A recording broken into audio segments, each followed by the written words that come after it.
کمال کی حدیث ہے، بلکہ کمال کا واقعہ ہے۔ حضرت ابو ہریرہ رضی اللہ تعالیٰ عنہ سے روایت ہے، نبی کریم صلی اللہ تعالیٰ علیہ وسلم نے نماز فجر کے وقت حضرت بلال رضی اللہ تعالیٰ عنہ سے فرمایا کہ اے بلال، تم نے اسلام میں سب سے زیادہ امید والا جو عمل کیا ہے اس کو مجھ سے بیان کرو، اس لیے کہ میں نے جنت میں تمہارے جوتوں کی آہٹ اپنے آگے سنی ہے۔ تو حضرت بلال رضی اللہ تعالیٰ عنہ نے عرض کی، سب سے زیادہ امید والا عمل یہی میرا ہے کہ میں دن یا رات کسی گھڑی میں جب بھی وضو کرتا ہوں تو اس وضو سے میرے مقدر میں جو نماز لکھی ہوئی ہے اس کو پڑھ لیتا ہوں۔ سبحان اللہ سبحان اللہ، گویا یہ تحیت الوضو کی نماز ہے۔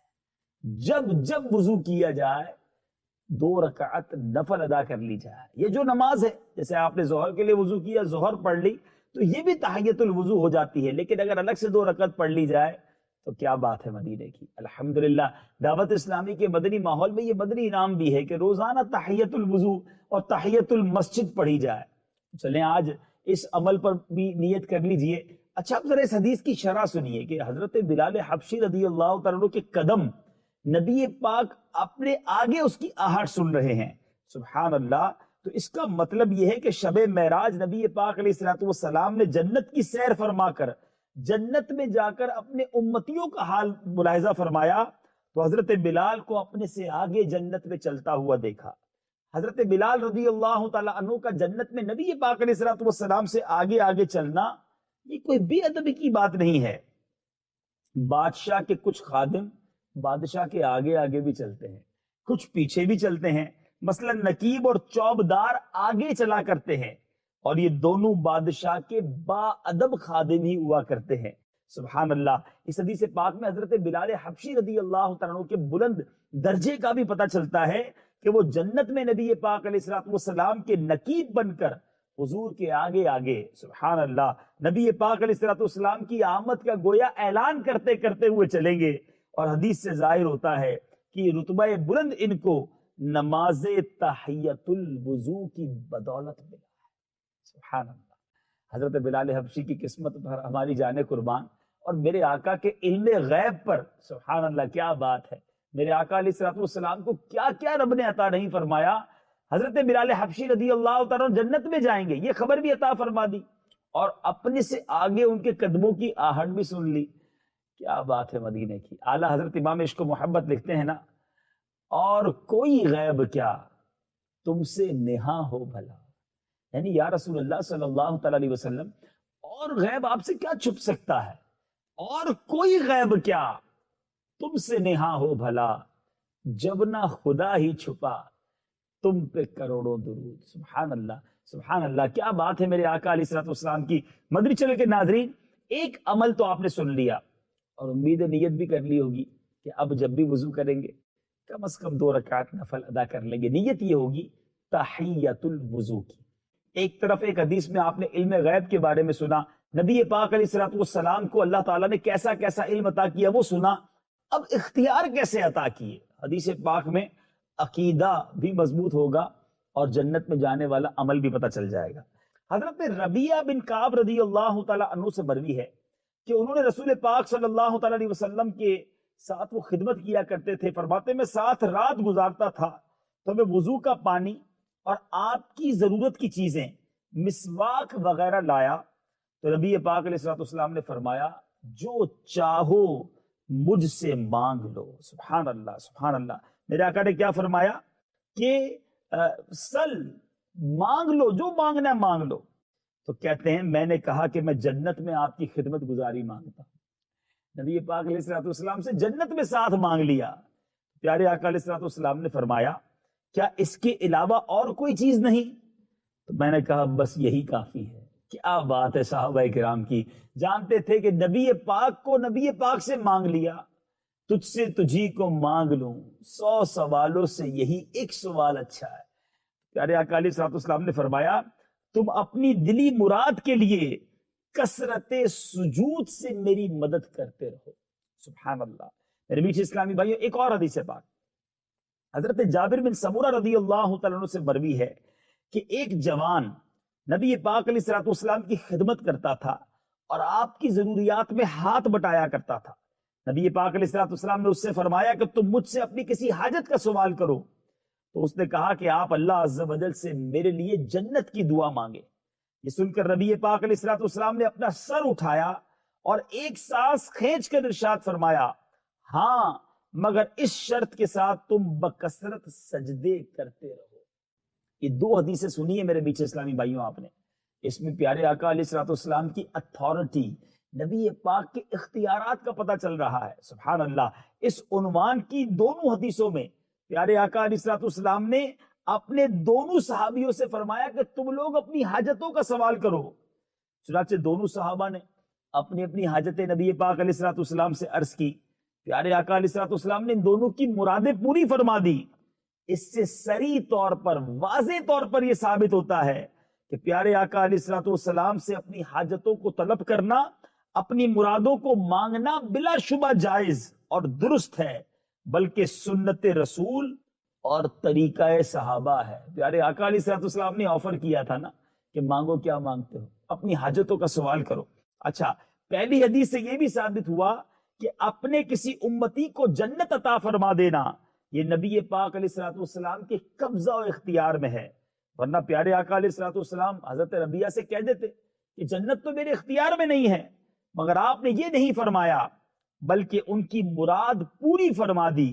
نہ صرف جنت بلکہ جنت میں وہ محل جو رب العالمین نے خاص رحمت للعالمین صلی اللہ تعالی علیہ وسلم کے لیے تیار فرمایا ہے، حضرت ربیہ کو عطا فرمایا.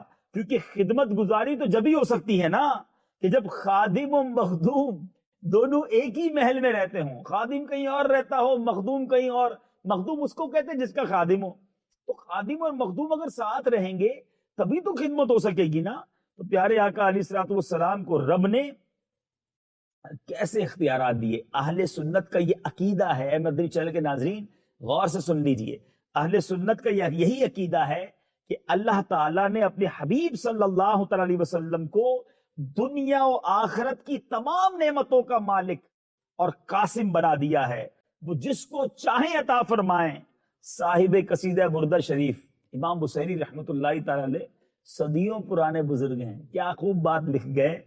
فرماتے ہیں فَإِنَّ مِن جُودِكَ الدُّنْيَا وَضَرَّتَهَا وَمِنْ عُلُومِكَ عِلْمَ اللَّوْحِ وَالْقَلَمِ. اس کا ترجمہ کیا ہے کہ یعنی دنیا اور آخرت دونوں آپ کے دسترخوان سخاوت کے دو ٹکڑے اور لوح و قلم کے علوم آپ کے سمندر علم کے دو قطرے ہیں. اعلیٰ حضرت نے بھی اس مضمون کو بہت پیارے انداز میں بیان کیا. رب ہے موتی، یہ ہے قاسم، رزق اس کا ہے، کھلاتے یہ ہیں. اور میرے میٹھے اسلامی بھائی، اس حدیث پاک سے، ان دونوں حدیثوں سے ایک اور بات سیکھنے کو ملی ہے کہ کثرت سجود سے نمازوں کی کثرت مراد ہے. تو ظاہر ہے ان نمازوں سے نفل نمازیں مراد ہیں، کیونکہ فرض نمازوں کی تو تعداد مقرر ہے. اس میں تو قلت و کثرت کا وجود ہی نہیں ہے، غور ہی نہیں کیا جا سکتا. کثرت کیسے ہوگی؟ تو نمازیں تو فکس ہے، فرض نمازیں.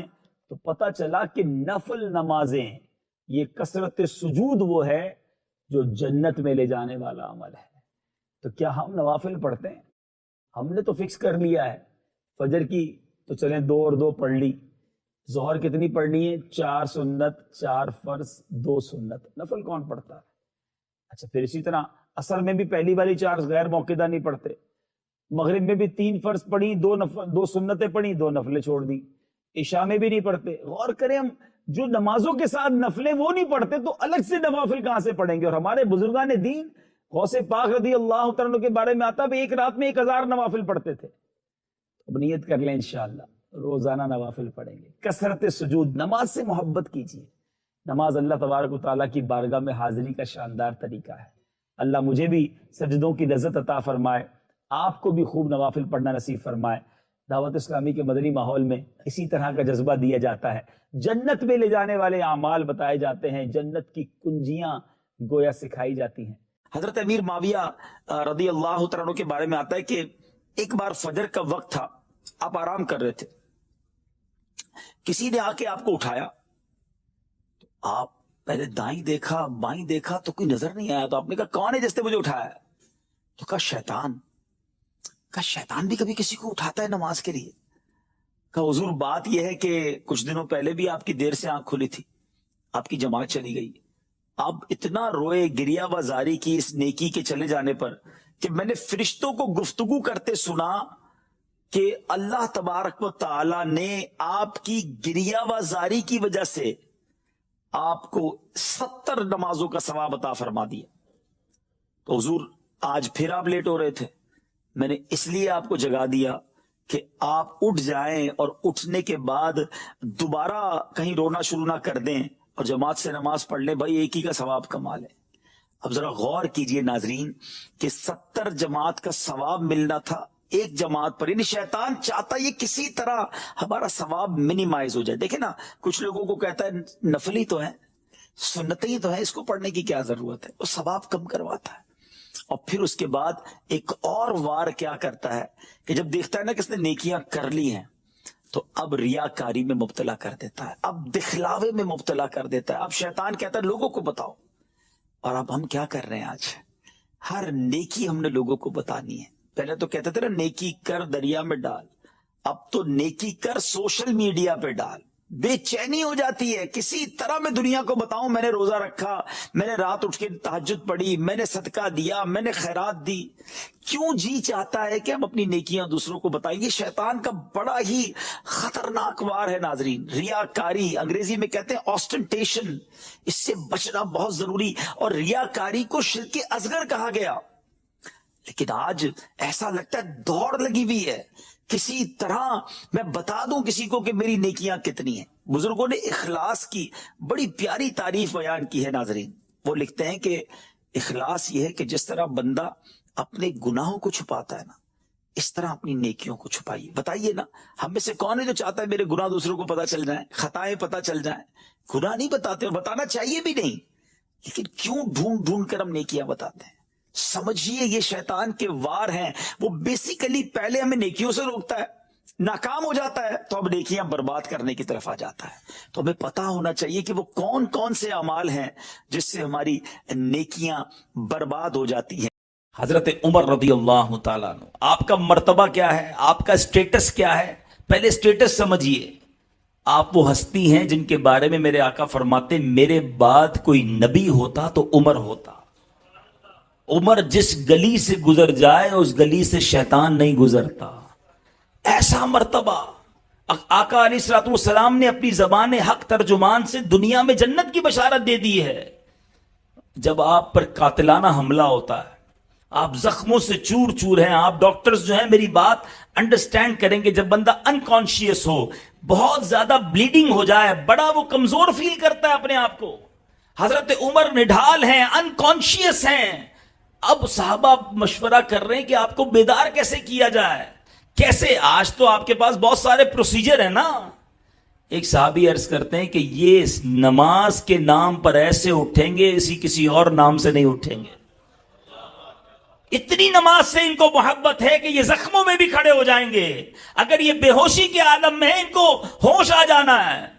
حضرت عمر کے پاس ایک شخص کھڑے ہو کر عرض کرتے ہیں اے امیر المومنین نماز، یا امیر المومنین نماز۔ سیدنا امیر المومنین اس حالت میں کھڑے ہو گئے اور آپ نے زخموں کی حالت میں بھی نماز ادا کی، اور وہ تاریخی جملہ ارشاد فرمایا اللہ عز و جل کی قسم جو نماز ترک کرے اس کا اسلام میں کوئی حصہ نہیں ہے۔ وہ زخموں میں کھڑے ہو کر نماز پڑھیں، ہم صحت مندی میں نماز نہ پڑھیں۔ یار آج سر میں درد ہے کل سے پڑھ لوں گا، بس اگلے جمعے سے پکی نماز پڑھنی ہے۔ توبہ توبہ توبہ۔ ایک طرف اپنے آپ کو ہم کہتے ہیں صحابہ کا نوکر، صحابہ کا غلام، صحابہ کی زندگی کیا میسج دے رہی ہے؟ Each and every aspect of the life of صحابہ ان اہل بیت اطہار، یہ ہمیں میسج دے رہے ہیں کہ کسی حالت میں نماز قضا نہیں کرنی۔ آپ نے حضرت عمر کی سیرت سنی نا، کربلا والوں پنجتن پاک کے ہم غلام کہلاتے ہیں، نیاز مناتے ہیں، ان کی بالکل کرنا چاہیے، مگر امام حسین نے تلواروں کے سائے میں کربلا کے میدان میں آخری کام کیا کیا تھا؟ سجدہ ہی تو کیا تھا نا۔ وہ سجدہ کربلا کے میدان میں کیا گیا، وہ سجدہ مجھے اور آپ کو میسج دے رہا ہے کہ کسی حالت میں نماز نہیں چھوڑنی ہے۔ کیا قیامت کے دن صحابہ اور اہل بیت سے ملنا نہیں ہے؟ اگر حضرت عمر سے ملاقات ہو گئی، امام حسین سے ملاقات ہو گئی، اور انہوں نے ہم سے سوال کر لیا کہ ہم نے تو زخموں سے چور حالت میں بھی نماز قضا نہ کی، اور تم ایئر کنڈیشن کمروں اور پنکھوں کے نیچے بیٹھ کر نماز قضا کر دیتے تھے، کیا جواب دیں گے؟ پکی اور سچی نیت کر لو کہ انشاءاللہ آج کے بعد نماز قضا نہیں ہوگی۔ جس طرح جمعے میں ہماری مسجدیں فل ہیں، عصر میں کیوں وہ کراؤڈ نہیں ہوتا؟ کیا صرف جمعہ فرض ہے، عصر فرض نہیں؟ کیا مغرب کی نماز فرض نہیں؟ ذرا سوچئے نا، یہ کیسی انڈرسٹینڈنگ ہم نے ڈیولپ کر لی ہے۔ ہمارے بچوں کو سکھا رہے ہیں ہم، گویا انڈیلیبریٹلی انہیں یہ ٹیچ کر رہے ہیں کہ بیٹا جمعہ ہی پڑھنا ہے، کیونکہ باپ تو جمعے کے دن ہی بیٹے کو لے کے مسجد میں جاتا ہے۔ عصر کی نماز میں باپ سویا ہوا ہے یا کام پہ لگا ہوا ہے۔ نہیں میرے میٹھے اسلامی بھائیوں، یہ ٹرینڈ ڈیولپ کیجئے کہ ہر نماز عاشقان رسول کے ساتھ مسجد میں جا کر انشاءاللہ ادا کریں گے۔